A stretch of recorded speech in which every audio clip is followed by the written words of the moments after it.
Hello,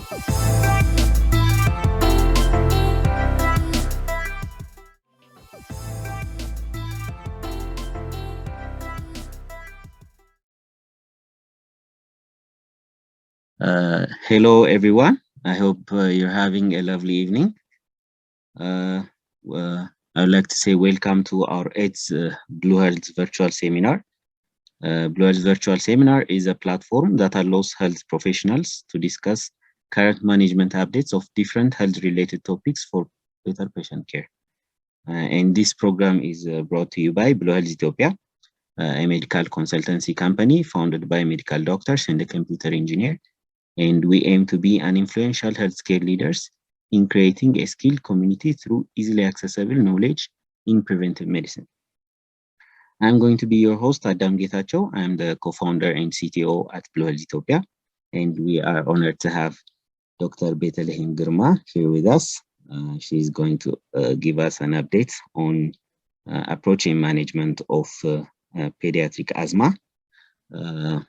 This session is going to last for 1 hour, and in the beginning of the session, Dr. Betelehem is going to present her slides, and after that there will be a short Q&A session.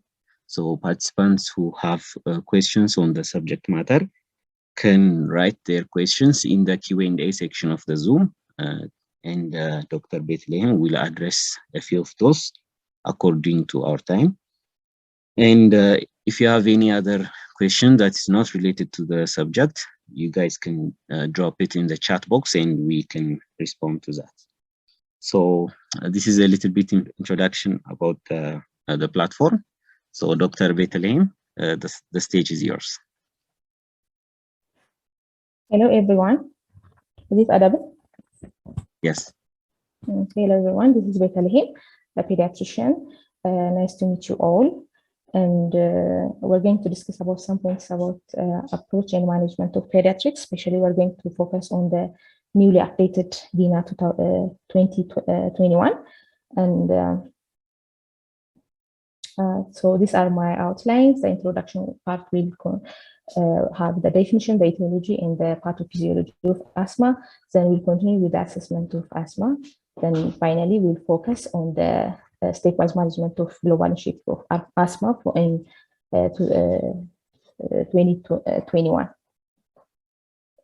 So asthma is a chronic inflammatory lung disease characterized by symptom of cough, wheeze, shortness of breath, chest pain that usually occur in the night and triggered by allergen events. So the most common etiology of asthma is genetic, which accounts more than 60% of the cases. And it's also caused by environmental exposure like respiratory viruses like parapneumovirus, RSV virus, and also indoor and home allergens, environmental tobacco, smoke, and air pollutants. And usually it might occur together with those genetics and environmental factors. So the pathogens of asthma is a bit complex and involves airway inflammation, intermittent airflow obstruction, bronchial hyperresponsiveness. And whenever the patient or the child is exposed to allergens, the smooth muscle starts to spasm and increase in mucus secretion. This will result in obstruction. There is also increase in vascular permeability, which recruitment of other immune cells to the blood, usually the eosinophils that release chemical mediators which damage the endothelium of the lung. So any inflammation, the inflammation to the airway, resulting in airway hyperresponsiveness, airway obstruction, then the clinical symptom of asthma will be secondary to this airway hyperresponsiveness and airway obstructions. So the clinical features, actually it depends on the age. It depends on the age for the infants.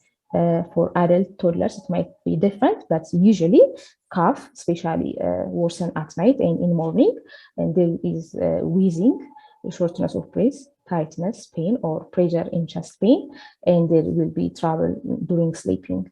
These are the most common features of asthma. So when we come to the diagnosis of asthma, it's usually clinical diagnosis, and we should have to take appropriate history and physical examination. As mentioned earlier, the history should be age dependent. So almost all patients may not be present the same way. So the patients may present with cough, shortness of breath, and difficulty of breathing. For the infants, they might present with irritability, agitated, and crying. So we should have to differentiate depending on the age. Then we should have to do a thorough physical examination, starting from the vital signs, so that we can differentiate asthma from other diagnoses. So we should have to do physical examination depending on the age, and we should have to focus mainly in vital signs, so that can tell us whether the patient has severe exacerbation or mild, moderate, and severe. And also we should have to see the chest appropriately, the mentation, and we should have to do other systems to differentiate other possible cause of respiratory distress. So the other thing is spirometer. It's a device used to measure lung function. We don't need to worry about this, because the machine will tell us the measurement of the lung function. The other thing is bronchodilator. The most asthmatic patients will respond to the bronchodilator by 12%. The other thing is the most commonly we use chest X-ray. It will tell us hyperinflation or bronchial thickening and mucoid impaction with atelectasis. Sometimes the patient present with pneumothorax. So whenever we get a patient, we should have to assess appropriately, so that we can label the patient to make easy for management. So the patient may present with long-term control treatment, or may not be present with long-term treatment, or the patient may present with acute exacerbation of asthma.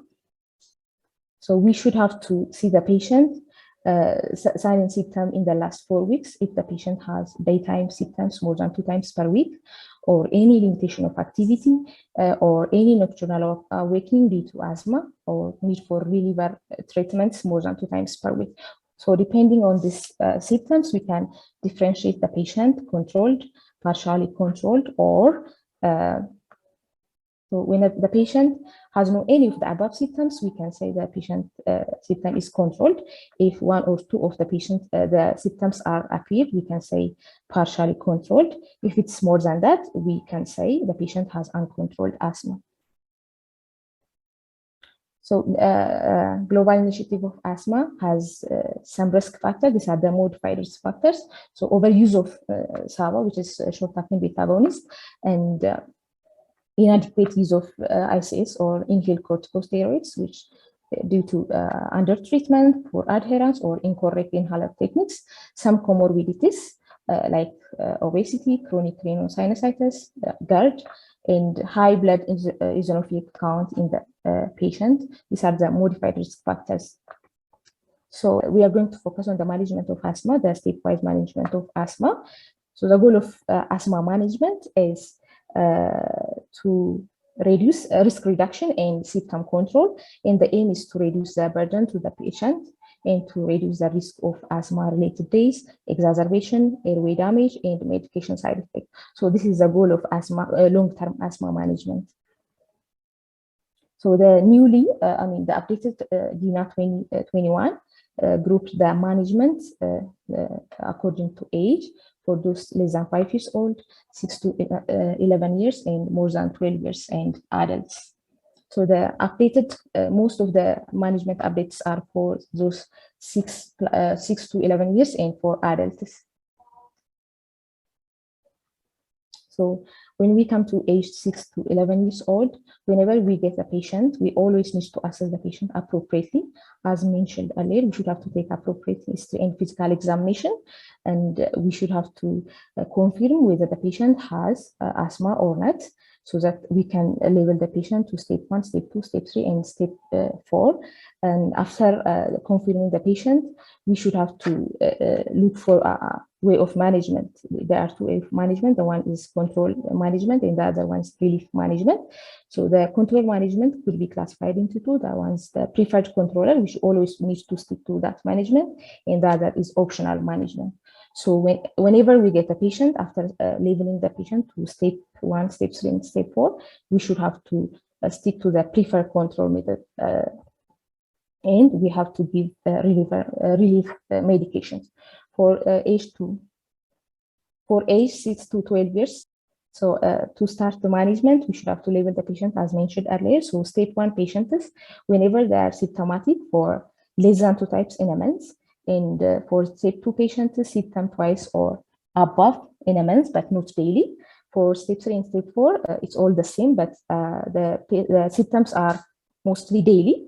But the difference between stage 3 and stage 4 is the stage 4 lung function is highly decreased, and the stage 5 are for those who are not controlled in stage 4 going to stage 5. This means the patient needs to have a genetic state so that we can classify the phenotype of the asthma.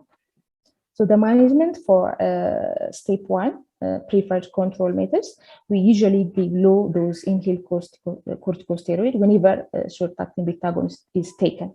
And for stage 2, we usually give daily low dose of inhaled corticosteroid. For stage 3, we will give low dose inhaled corticosteroid with long-acting beta agonists, or we can use medium dose of inhaled corticosteroid, or very low dose inhaled corticosteroid with formoterol.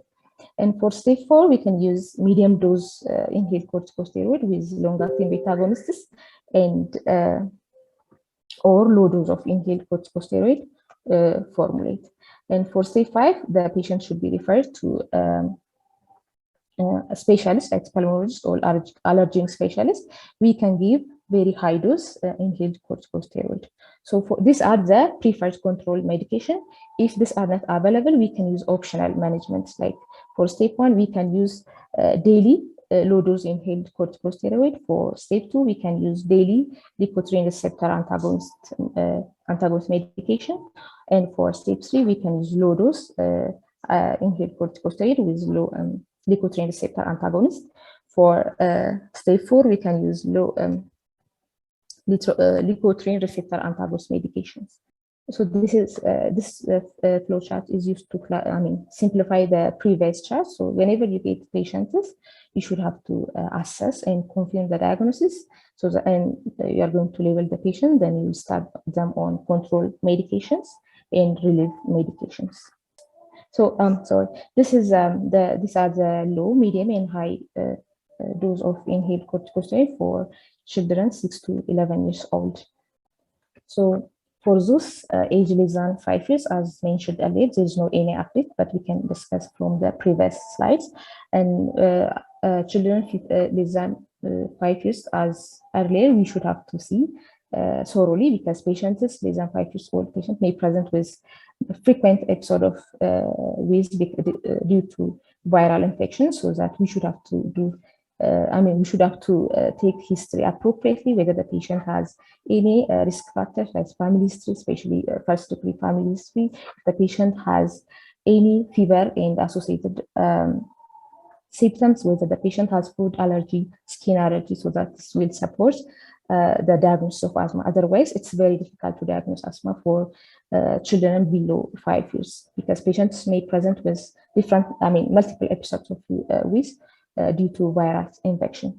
So after assessing the patient, as earlier, we should have to classify the patient with a stage 1, stage 2, stage 3, or stage 4. Then after, we'll start them on preferred control choice. So for stage 1 patients, we usually don't use preferred control choice. We only use reliever medication like short-acting beta agonists. And for stage 2 patients, we use daily low-dose inhaled corticosteroid. And for stage 3, we use double low dose inhaled corticosteroid. And for stage 4 patients, we still use inhaled corticosteroid, and the patient should be linked to specialists like pulmonologists or lung allergens specialists. So these slides are which support the children less than 5 years because there are difficulties in managing and classifying the patient as asthma.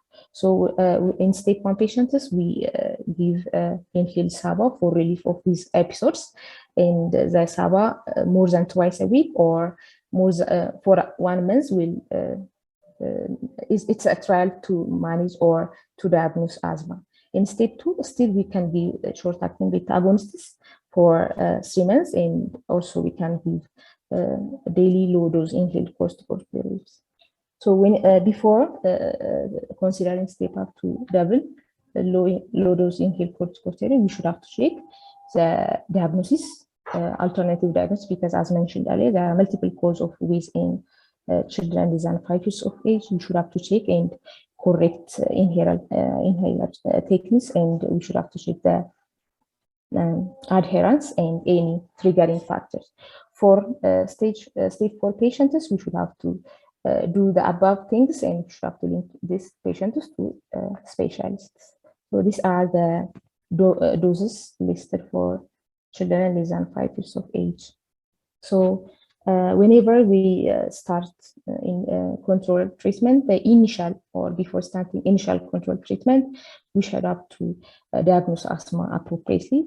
We should have to record symptom control and risk factors, and we should have to consider anything that affects the choice of treatment or any chronic illness, any drug-drug reactions, and we should have to advise the patient and the parent about the illness because it's a chronic illness, it's long-term treatment, and also we should have to schedule an appointment to the families or to the parents. So after starting initial control treatment, we should have to review response of the treatment after 2 to 3 months, or according to clinical urgency, because the patient may present with acute exacerbation. So we don't need to wait till 2 to 3 months. And adjust treatment, including non-pharmacological treatment, like advising the parents avoiding triggering factors. And we should have to consider step down whenever the patient has controlled asthma more than 3 months. So reviewing response and adjusting treatment, we usually review patients 1 to 3 months after treatment started, then every 3 to 12 months whenever the patient has controlled asthma. But if there is any exacerbation or any acute attack, the patient should be evaluated within 1 week. So stepping up asthma treatment, it's a gradual treatment, so it depends fast, slow, or very fast. So sustained step up for at least 2 to 3 months if the patient has poorly controlled asthma, or if there's no any adherence or poor adherence, or we can do short-term step up for 1 to 2 weeks if the patient has viral or viral infection or any allergen attack. And day-to-day adjustment can be done for those patients who take inhaled corticosteroids. So general principle for stepping down control treatment, the aim is to find the lowest dose that controls symptom and exacerbation and minimize the risk of side effects. And when are we considering step down? When symptom has been controlled and the lung function is normal for about more than 3 or 3 months, and there is no any respiratory infection, patient is not traveling to any place. So whenever we are going to prepare for a step down, so we should have to record the level of symptom control and consider risk factor. And we should have to be sure the patient has written asthma action plan so that we can see the risk factor, the frequency of attack, and we should have to follow up. The patient should have follow up in 1 to 3 months. So step down through available formulation. Stepping down is not like it should be gradual. Usually we step down inhaled corticosteroids, so the dose should be decreased by 25 to 50% within 3 months interval. The other thing is non-pharmacological treatment. So we should have to avoid any tobacco smoke exposure. The patient should physical activity, healthy diet, and we should have to avoid medications that worsen asthma. So the other thing is acute exacerbation of asthma. So depending on the setup we are, the management might be different. So in primary care setup, in acute caring setup, the management is different. So in primary care setup, so whenever the patient present in our primary care setup, we should have to take appropriate history and physical examination. Then we should have to assess the patient as earlier. So if whether the patient has asthma or not, and we should have to differentiate the patient whether he has mild or moderate or severe exacerbation. So when the patient present with mild or moderate exacerbation, we usually start them on short-acting beta agonists for age less than 5 years. We can use 2 to 6 puffs. For above, we can use 4 to 10 puffs.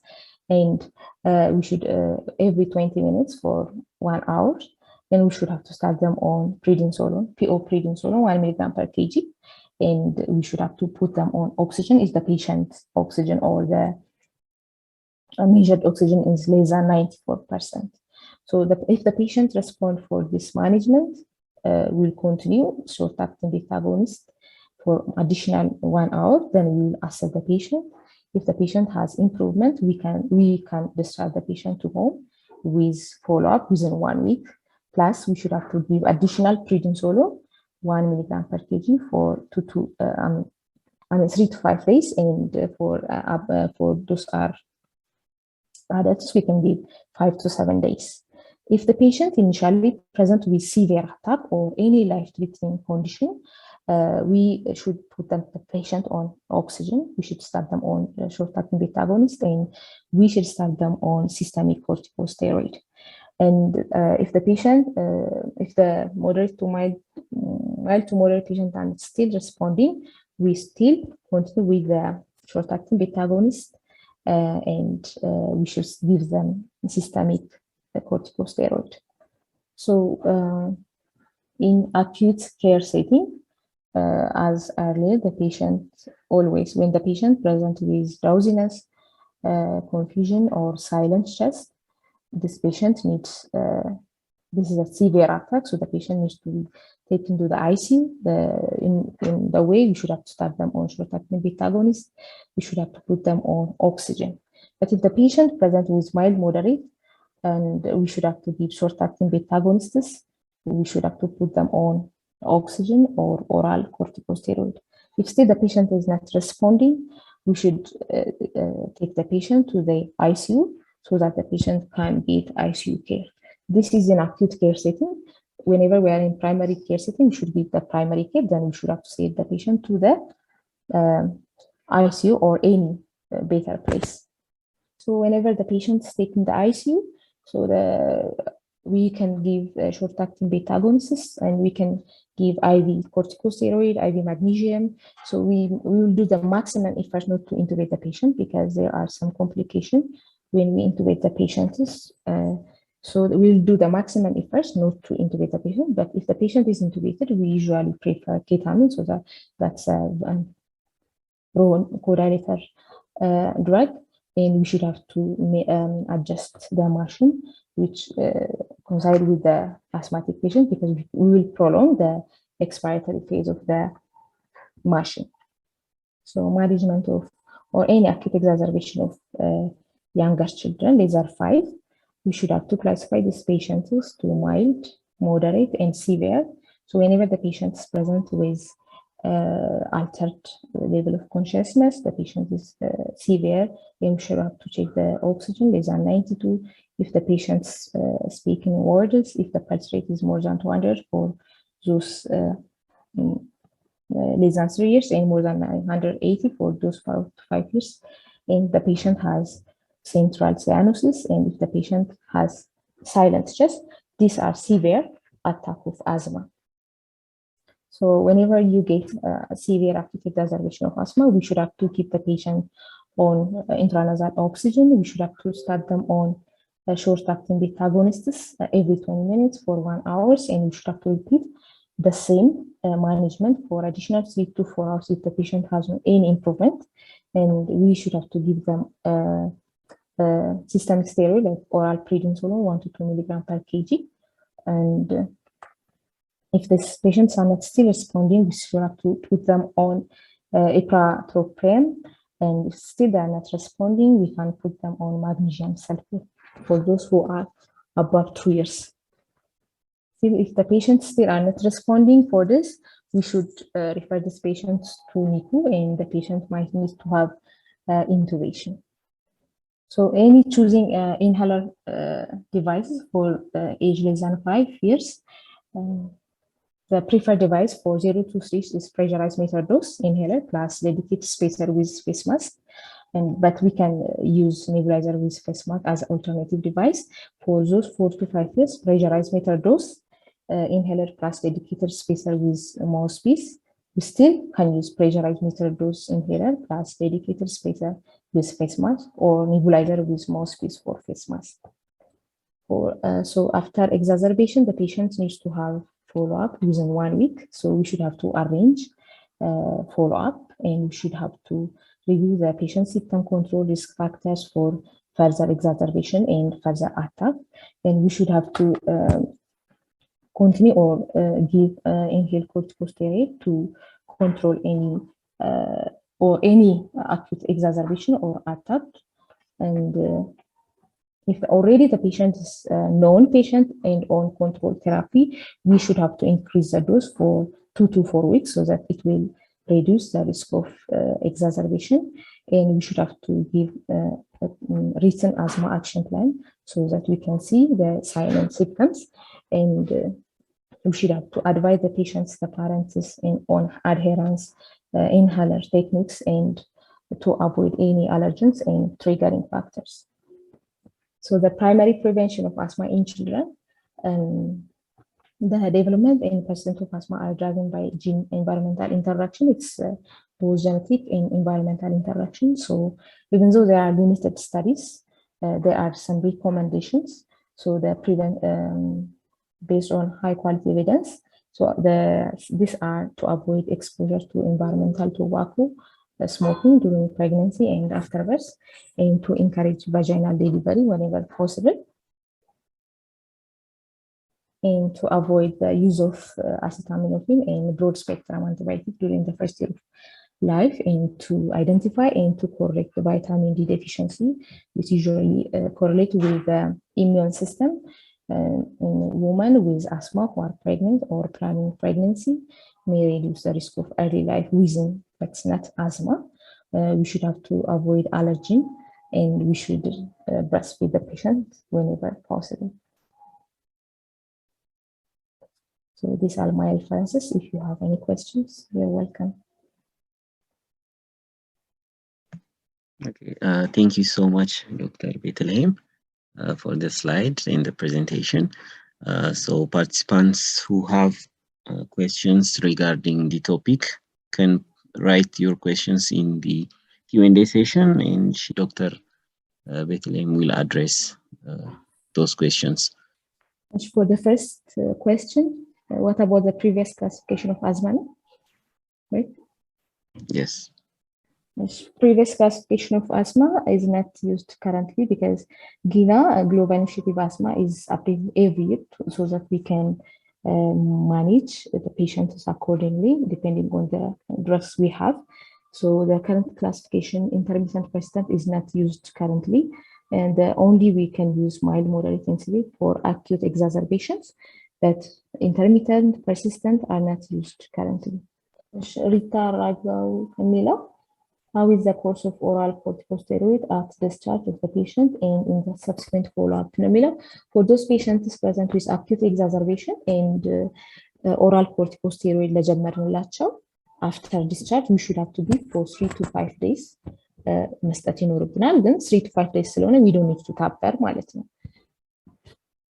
But already control treatment ላይ ከነበሩ inhaled corticosteroid ያላቸውን ግን we should have to increase the dose for 2 to 4 weeks, then taper እናደርጋለን if the patient has appropriate control ማለት ነው, like 25 to 50% within 3 months አድርገን. So about hyperactive airway disease, any patient present with first without any fever or any viral infection, we can say hyperactive airway disease. But if the patient has any food allergy, skin allergy, and family or first degree of asthma, and if the patient responds for bronchodilators, we can see the patient forced treatment, then we can diagnose asthma after giving bronchodilator forced treatment. But for initial attack without any viral infection, we can say hyperactive airway disease.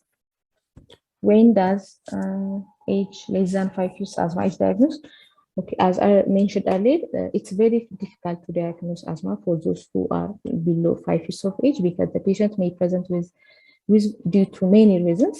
It might be cardiac problem, it might be other viral infection. So whenever the patient has no fever, and if the patient has wheeze with strong family history of asthma, if the patient has food allergy, if the patient has skin allergy, and if the patient responds to beta blocker, we can diagnose asthma for those below 5 years. If the patient has associated fever and viral infection, we may not diagnose asthma because the patient may be bronchiolitis or other viral infection.